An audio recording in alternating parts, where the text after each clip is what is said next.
Assalamualaikum warahmatullahi wabarakatuh. Alhamdulillah alladzi bi ni'matihi tatimmus shalihat. Segala puji bagi Allah Jalla Jalaluhu yang karena nikmatnya kebaikan-kebaikan menjadi sempurna. Di antara nikmat Allah adalah berkumpulnya kita di tempat ini. Kalau bukan karena Allah yang menggerakkan hati kita, kita nggak mungkin. Allahumma salli wa sallim ala sayyidina wa maulana Muhammadin wa ala alihi wa ashabihi ajma'in.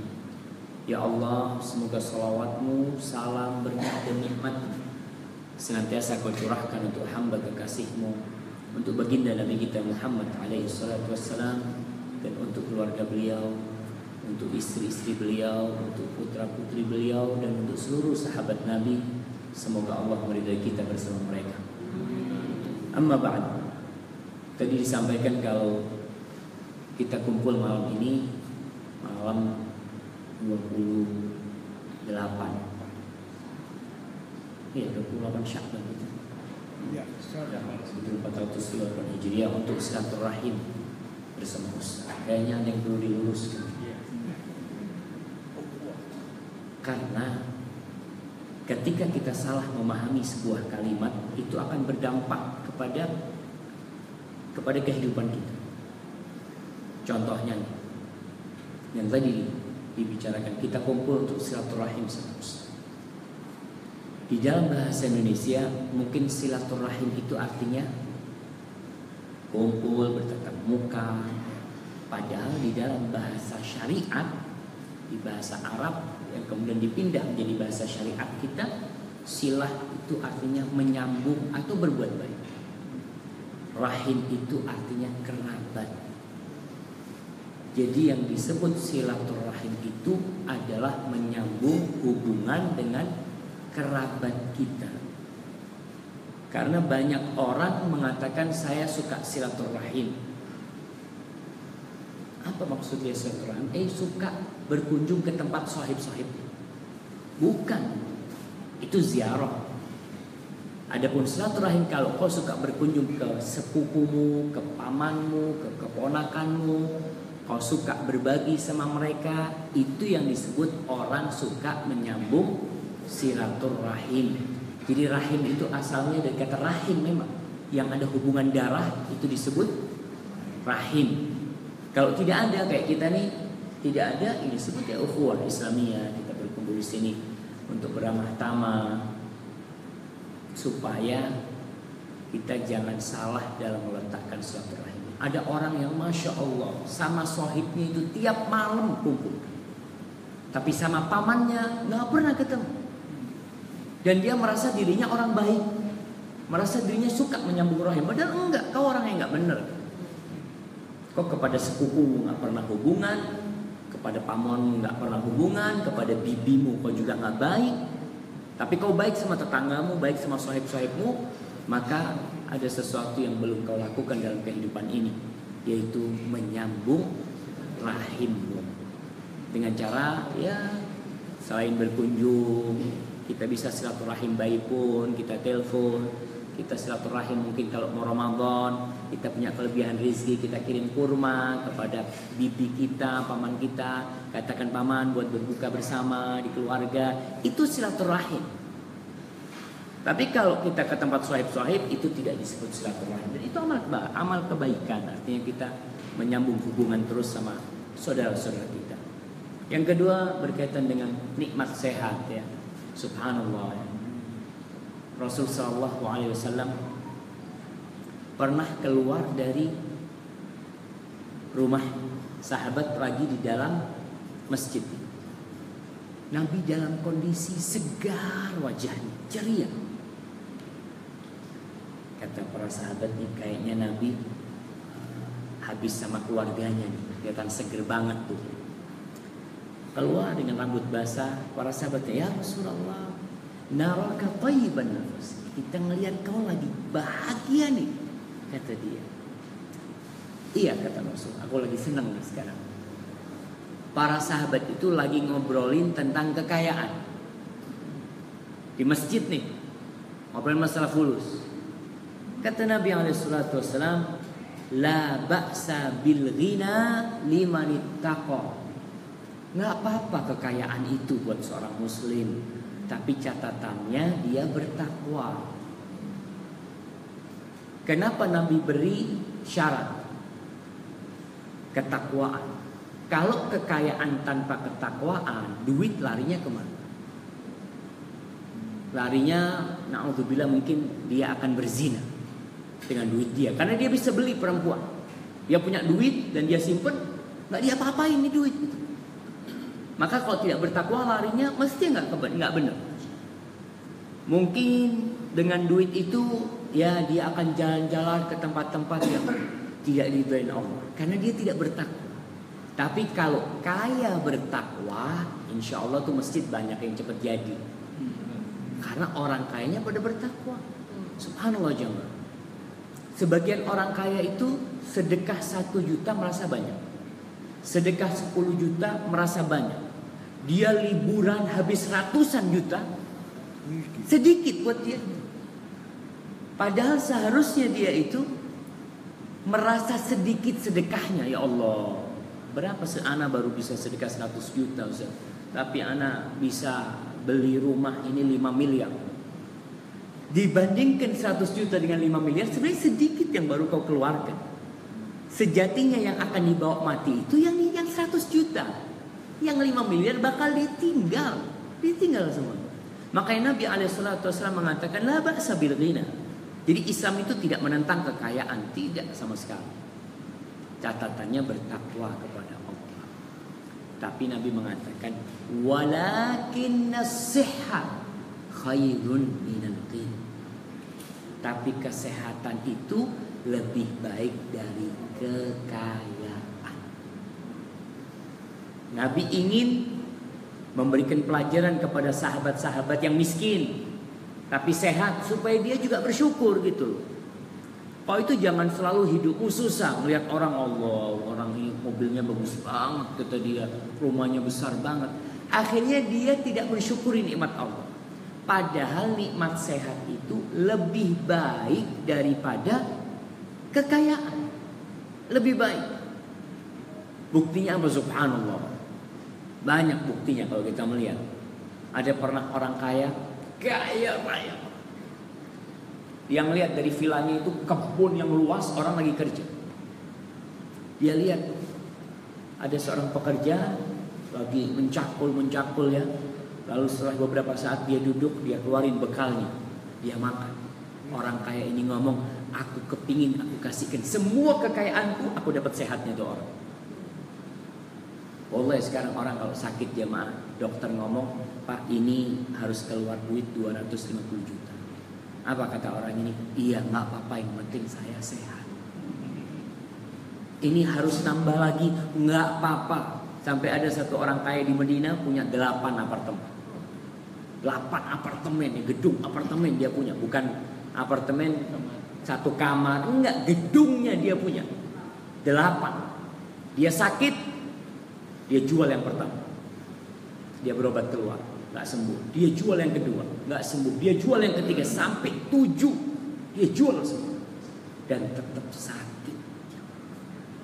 Makanya di sini kita diperintahkan untuk mensyukuri nikmat sehat.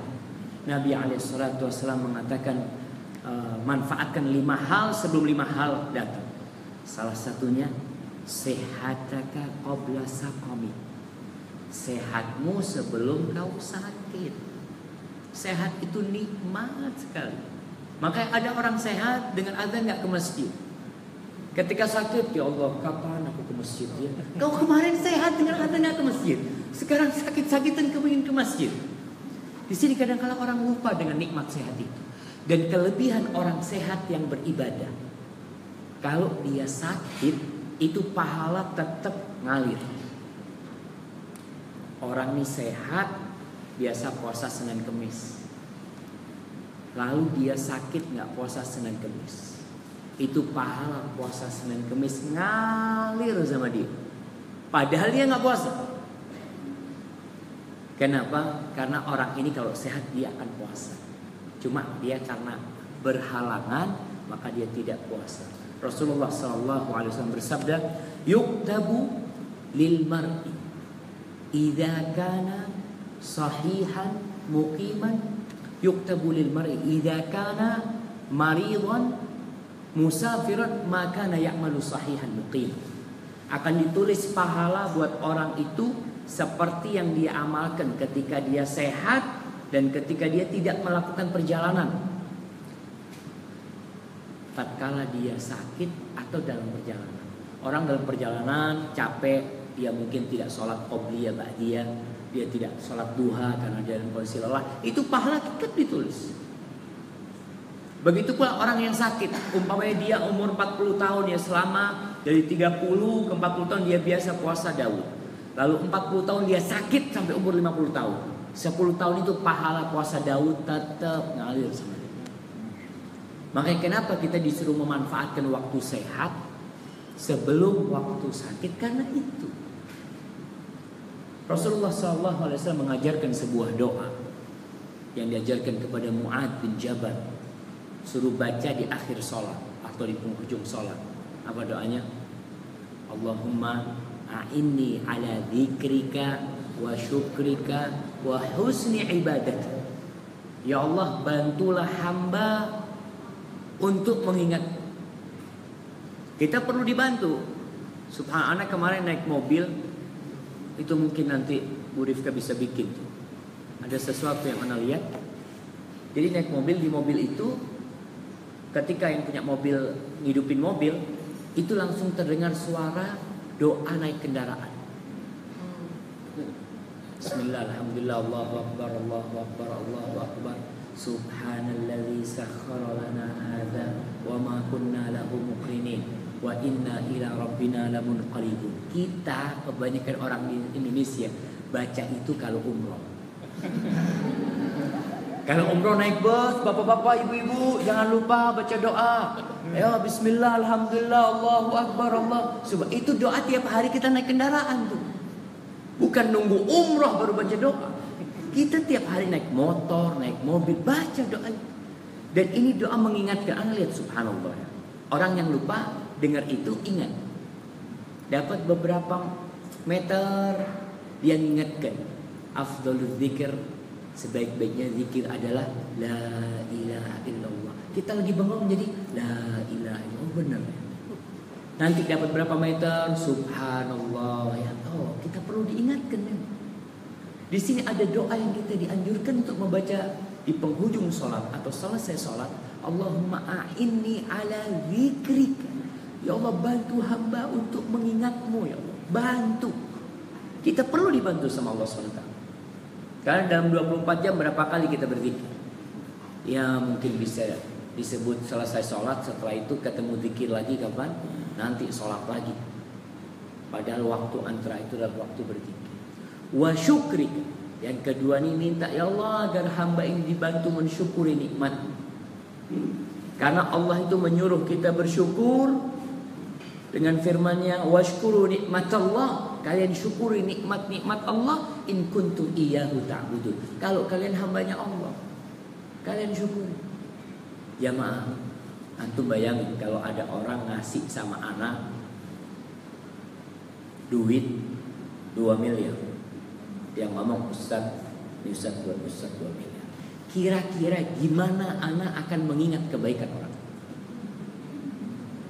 Anak akan beli mobil, anak beliin rumah. Setiap orang datang, Masya Allah bagus banget mobilnya.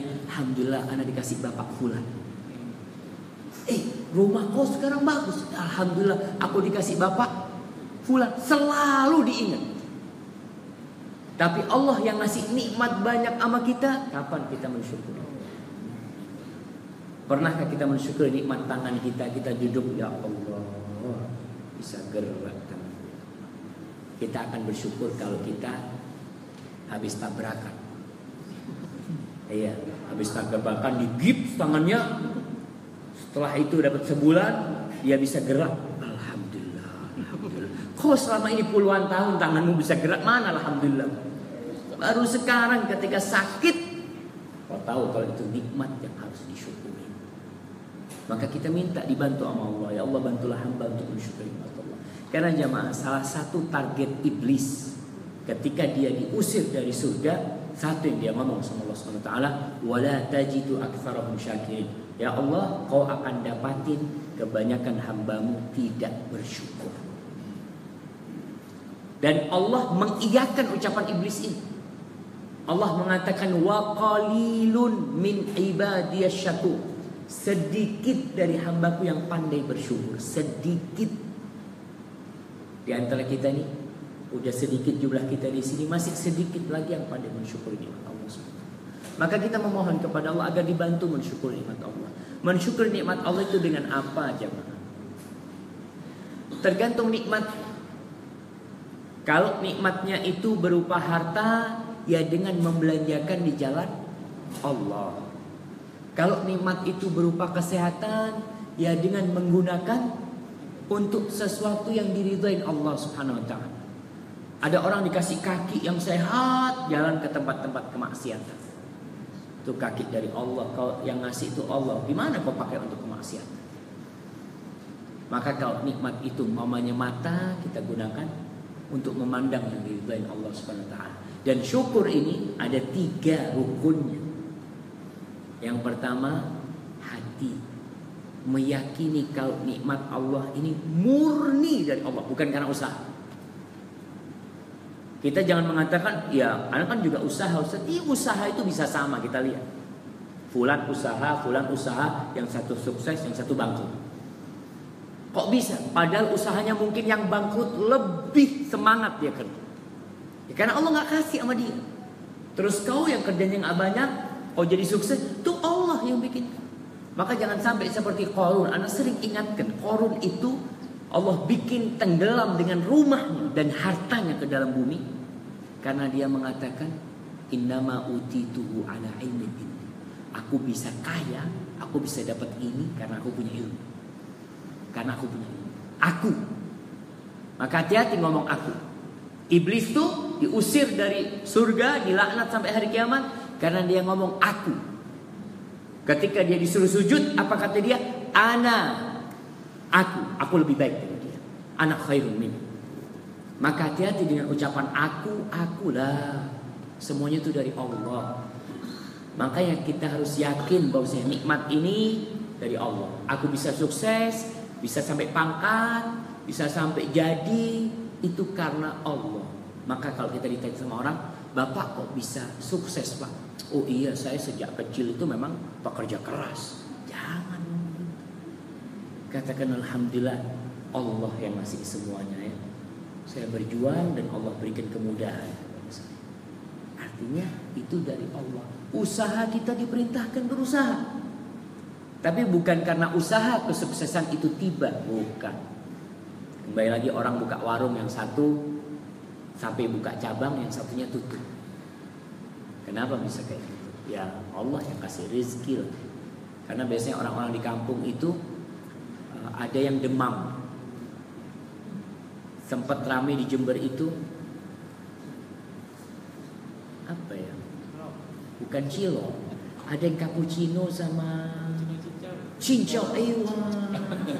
Itu apa istilahnya? Kapcin, kapcin, masya Allah. Nah, kapcin tuh ramai semua pada buka. Tapi nanti satu persatu tutup. Kenapa? Itulah rizki. Rizki. Bukan karena akunya. Makanya tinggalkan kalimat aku itu. Katakan dapat dari Allah kau ya. Allah mengatakan wa ma bikum min ni'matin faminallah. Tidak ada satupun nikmat yang ada pada diri kalian melainkan itu dari Allah. Ada nih orang yang kalau ngurus masalah selesai terus. Pokoknya kalau ada masalah kasih fulan, selesai. Di mana Allah? Kok jadinya fulan? Dan si fulan kayak gitu, udah kalau aku yang ngurus aman sini. Na'udzubillah min dzalik. Ini ucapan anak kesombongan seperti kesombongan iblis. Katakan ya Allah ini dari engkau. Orang kalau minta tolong sama kita kasih tahu, Pak saya cuma bantu, Allah yang bisa menyelesaikan. Bapak berdoa minta sama Allah. Kita ajarkan agar orang menghindari kalimat engkau dan aku. Lah, Allah yang memberikan. Yang kedua, setelah kita meyakini kalau itu murni dari Allah, lisan kita juga ikut berucap. Katakan alhamdulillah. Bayangkan tatkala kita ruku, apa yang kita katakan? Subhana rabbiyal azimi wa bihamdi. Kita katakan maha suci Allah yang maha mulia, yang maha agung, dengan pujian itu. Ketika kita bangkit dari ruku, apa yang kita katakan? Sami Allah liman hamida. Kita sering baca itu, cuma kadang-kadang nggak paham artinya. Atau kita paham tapi banyak waktu kita tidak sadar dengan apa yang kita baca. Kita tidak menghayati apa yang kita baca. Bayangkan sami Allah, Allah mendengar bagi hamba yang memuji. Kita senang banget kalau pujian kita didengar sama Allah, dan Allah kabulkan doa kita.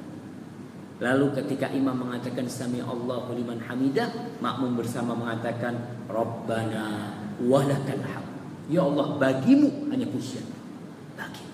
Nih kita bangkit dari ruku dalam kondisi berdiri, jangan merasa sombong. Karena orang kadangkala ketika berdiri melihat yang di bawahnya lebih rendah dari dia. Subhanallah, Allah yang batasi puji. Kau bisa bergerak berdiri pun itu karena Allah. Ketika sampai sujud, apa yang dibaca? Subhan rabbiyal a'la wa bihamdi. Dia puji Allah lagi, terus gak berhenti memuji Allah. Lisan kita itu tuntutan, ya mau gak mau lah, semuanya dari Allah. Yang ketiga, tadi diamalkan dengan raga kita. Allah kasih raga kita, kita amalkan. Jadi nikmat Allah ceritakan dengan lisan kita. Kebanyakan orang itu cerita musibah, jarang cerita nikmat. Kalau kita lihat curhat yang ada, mesti curhat apa? Masalah. Dia nggak pernah datang ke Sohaib, aku mau curhat. Apa nih? Alhamdulillah, aku lagi dapat nikmat. Kayaknya nggak ada yang kayak gitu. Yang ada kalau curhat, anak mau curhat. Kenapa? Aduh, motorku hilang. Ketika kau beli motor, kau nggak datang curhat. Ketika hilang, baru datang curhat. Padahal Allah mengatakan wa amma bi ni'mati rabbika fahaddits. Yang kau ceritakan sama orang itu apa? Nikmat Tuhanmu. Yang Allah kasih ke kau itu yang kau ceritakan. Alhamdulillah aku bisa ini. Cuma orang kalau dapat rezeki untung banyak ya, kenapa dia nggak cerita? Aku diutangin dia. Masya Allah, kau dapat rezeki, bisa nih aku mau pinjem nih. Subhanallah, seharusnya ini yang kau ceritakan. Dan salah satu cara mensyukuri setelah cerita, kau kalau butuh duit boleh pinjam duit. Ini mensyukuri nikmat Allah SWT. Atau paling tidak kita ajak makan bareng nih kayak sekarang nih. Pak Samsul ngajak makan bareng nih. Udah waktunya makan? Udah. Udah. Jangan lewat nih. Siap. Yang terakhir doa yang diajarkan itu, Allahumma inni ala dzikrika wa syukrika wa husni ibadatik. Ya Allah, agar aku bisa mengabdi kepadamu dengan cara yang baik. Beribadah dengan yang cara yang baik. Kebanyakan kita kalau beribadah asal-asalan. Coba kita bangun rumah, orang bikin rumah kita. Kita ngomong, Pak ini gimana kok kurang bagus catnya? Ini gimana kok kurang halus?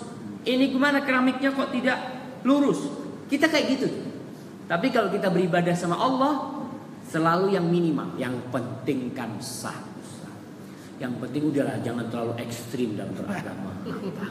Subhanallah. Kita untuk urusan dunia kita ingin yang sempurna. Pintu aja nggak bisa ditutup, kita akan bagaimana perbaikin sehingga dia bisa ditutup. Kenapa dalam urusan ibadah sama Allah kita mau yang minimal, padahal Allah kasih yang maksimal kepada kita. Hadza wallahu a'lam bishawab. Itu yang bisa Anda sampaikan pada kesempatan kali ini, karena Ana juga udah lapar. Kita doakan semoga Bapak Syamsul dan Ibu Imas dan semua yang hadir di sini dikasih kesehatan dan bisa mensyukuri kesehatan itu, dan kelak kita bisa berkumpul bersama di surga Allah Subhanahu wa taala. Rabbana atina fid dunya hasanah wa fil akhirati hasanah wa qina adzabannar. Wa subhana rabbika rabbil izzati amma yasifun wa salamun alal mursalin walhamdulillahi rabbil alamin. Wassalamu alaikum warahmatullahi wabarakatuh.